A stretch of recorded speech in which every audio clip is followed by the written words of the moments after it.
Berhormat dari Maran yang mengemukakan pertanyaan. Untuk makluman Ahli Yang Berhormat dan Dewan Yang Mulia ini, jumlah kes bunuh yang dilaporkan di seluruh negara pada tahun 2004 ialah sebanyak 565 kes. Daripada jumlah tersebut, sebanyak 282 kes atau 49.9% berjaya diselesaikan oleh pihak polis.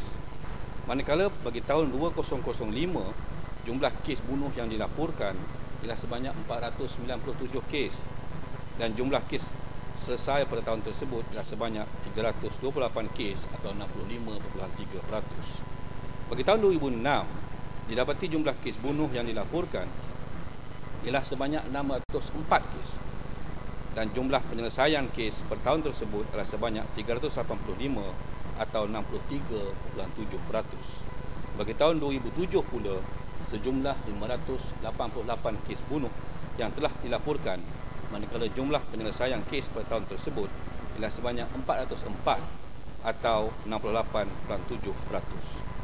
Tuan Yang di-Pertua, sejumlah 630 kes bunuh diri dilaporkan berlaku sejak tahun 2004 hingga 2007.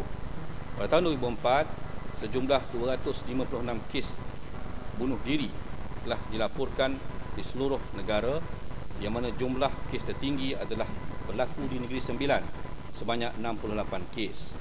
Bagi tahun 2005, sebanyak 230 kes dilaporkan di seluruh negara, di mana kes yang tertinggi dicatatkan di Negeri Selangor sebanyak 47 kes. Tahun 2006, jumlah kes bunuh diri yang dilaporkan di seluruh negara ialah sebanyak 132 kes, dengan jumlah tertinggi dilaporkan di Negeri Sembilan sebanyak 25 kes.